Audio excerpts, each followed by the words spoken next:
D F അല്ലല്ലോ, ഞാൻ U D F അല്ലല്ലോ.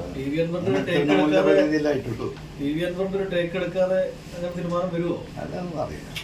നമ്മൾ സാധാരണ എന്താ പറയാ പൊതുപ്രവർത്തകരില്ല, നമ്മളെ ടേക്കൊന്നും കാണേണ്ട കാര്യമൊന്നുമില്ല. യു ഡി എഫിലെ തെരഞ്ഞെടുപ്പിന് മുമ്പ് യു ഡി എഫിൽ ഒരു ഉറപ്പ് പ്രതീക്ഷിച്ചതായിരുന്നില്ലേ? എനിക്ക് ഞാനൊന്നും പ്രതീക്ഷിക്കാറില്ല. ഞാൻ എന്താണോ ഹാപ്പനിങ് അത് മാത്രം വിശ്വസിക്കുന്ന ആളാണ്. പ്രതീക്ഷകൾ വെച്ച് പോലെ അതിൻ്റെ ആവശ്യമില്ല, നമ്മളിങ്ങനെ നോക്കി മുന്നോട്ട് പോയാൽ മതി. സ്ഥാനാർത്ഥിയാവാൻ സാധ്യതയുള്ള ഒരു ആര്യാടൻ ഷൗക്കത്ത് പറയുന്നത് PV അൻവറും UDF ഒരുമിച്ച് തെരഞ്ഞെടുപ്പിനെ നേരിടുന്നു. അതിലിപ്പോൾ എന്താ ഞാൻ യു ഡി എഫിലല്ലാന്ന് മനസ്സിലായി. PV അൻവറും UDF ഒരുമിച്ച് തെരഞ്ഞെടുപ്പിനെ നേരിടുന്നു പറഞ്ഞ അർത്ഥം ഞാൻ യു ഡി എഫിലല്ലോ, അപ്പോഴും പുറത്തല്ലേ. അപ്പോൾ അത് ആ സ്ഥാനാർത്ഥി അവർ തീരുമാനിച്ചു വരട്ടെ. ഈ സ്ഥാനാർത്ഥിയെ സംബന്ധിച്ച് PV അൻവറിനോട് ചർച്ച നടത്തേണ്ടതില്ല എന്നാണ് UDF സ്ഥാനാർത്ഥി. എന്തിനാ എന്നോട് ചോദിച്ചാൽ ഞാൻ അത്ര വലിയ എന്താ പറയാ ഒരു പാർട്ടിയും ഒരു സംവിധാനം, ഒരു സാധാ പ്രവർത്തകൻ. കഴിഞ്ഞ 9 വർഷമായിട്ട് താങ്കൾ ഇവിടുത്തെ MLA ആണ്, ജനപ്രതിനിധിയാണ്, ഇവിടുത്തെ ആളുകളായിട്ട് അത്രയും സ്വാധീനമുള്ള ആളാണ്. അപ്പൊ സ്വാഭാവികമായിട്ട് അങ്ങനെ ചർച്ച ചെയ്തില്ല. അല്ല, അതിൽ എനിക്ക് അവിടെ ഒരു സ്വാധീനം ഇല്ല എന്ന് പറഞ്ഞു കഴിഞ്ഞല്ലോ. ഗോവിന്ദ മാഷ അടക്കം പാർട്ടി PV അൻവർ പോയിട്ട് ഒരു രോമം പോലും പോയിട്ടില്ല എന്നല്ലേ പാർട്ടിയുടെ ജില്ലാ സെക്രട്ടറി ഒക്കെ പറയുന്നില്ലേ.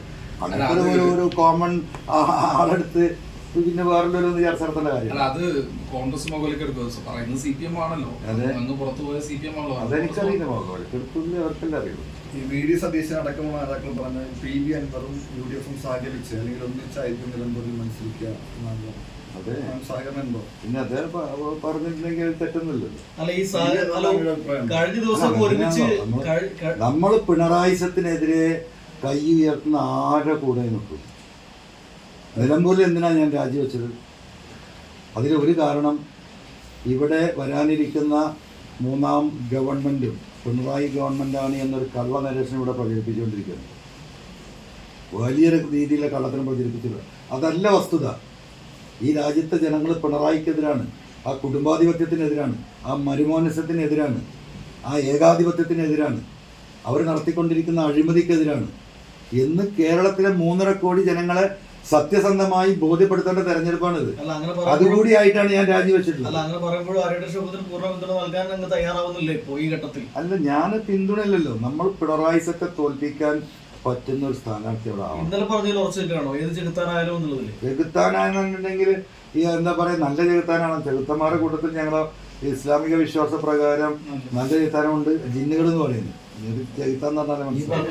അപ്പൊ അതിൽ നല്ല ജിന്നുകളുണ്ട്. ഷൗക്കത്ത് ഈ പ്രമാസത്തിനെതിരെയുള്ള പോരാട്ടത്തിന് കൽപ്പുള്ള സ്ഥാനാർത്ഥിയല്ലേ? അല്ല, അതിപ്പോ ഞാനല്ലല്ലോ തീരുമാനിക്കുന്നത്. കാര്യം ഞാനങ്ങനെ പറയാം. എല്ലാ കാര്യങ്ങളുമായി ബന്ധപ്പെട്ടിട്ടല്ലേ പറയാൻ പറ്റുള്ളൂ. ഈ മുന്നണി പ്രവേശനം വൈകുന്നതിലൊരു ഒരു അതൃപ്തി അല്ല, അനുയായികൾക്ക് സ്വാഭാവികമായിട്ടുള്ള അതൃപ്തിയൊക്കെ ഉണ്ടാവില്ല. ഉറപ്പല്ലേ, ഇങ്ങനെ പറഞ്ഞ് നെട്ടി പോകുമ്പോൾ സ്വാഭാവികമായിട്ടുള്ള അതൃപ്തിയും വിഷമൊക്കെ അവർക്ക് ഉണ്ടാവില്ല. അവർക്ക് എനിക്കതിന്റെ ശേഷിയുള്ളതുകൊണ്ടാണ് എനിക്ക് അതൃപ്തി ഇല്ല. എന്തിനൊക്കെ സ്വാഭാവികമായ കോമൺ സെൻസിൽ നമ്മളൊക്കെ മനുഷ്യരല്ലേ, ഇതൊക്കെ അറിയിക്കേണ്ട കാര്യമുണ്ട്. ഈ അസോസിയേറ്റഡ് മെമ്പർ എന്നുള്ള ഒരു ഇതിനപ്പുറത്തേക്ക് അതിന്റെ ഒരു പൂർണ്ണ അംഗമാകുമെന്നാണല്ലോ. അല്ല, അസോസിയേറ്റഡ് കിട്ടിയിട്ടില്ലല്ലോ ഇപ്പോഴും. അസോസിയേറ്റഡ് കിട്ടി. അസോസിയേറ്റഡ് എന്ന് പറഞ്ഞിട്ടുണ്ടെങ്കിൽ ബസിന്റെ സ്റ്റെപ്പിൽ നിൽക്കാന്നില്ല. ആ സ്റ്റെപ്പ് കൂടി ഇപ്പോഴും തുറന്നിട്ടില്ല. ഏയ്, ഞാൻ എന്നും തൃപ്തനാണ്. ഈ UDFന്റെ സ്ഥാനാർത്ഥിയെ നിലമ്പൂരിൽ വരുന്ന സാധനം കൊണ്ടാ മറക്കല്ലേ. സ്ഥാനാർത്ഥിക്കൊപ്പം പ്രചാരണം എങ്ങനെ UDFന്റെ സ്ഥാനാർത്ഥിക്കൊപ്പം നിലമ്പൂരിൽ പ്രചാരണം ഉണ്ടാവും? ആരായാലും നമുക്ക് ആരെയും സ്ഥാനാർത്ഥിന് വന്നിട്ടില്ലല്ലോ, തെരഞ്ഞെടുപ്പല്ലേ പ്രഖ്യാപിച്ചുള്ളൂ.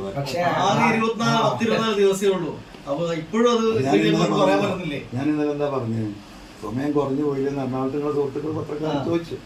ഞാൻ എന്തിനാ 24 ദിവസം, 10 ദിവസം മതിയല്ലോ.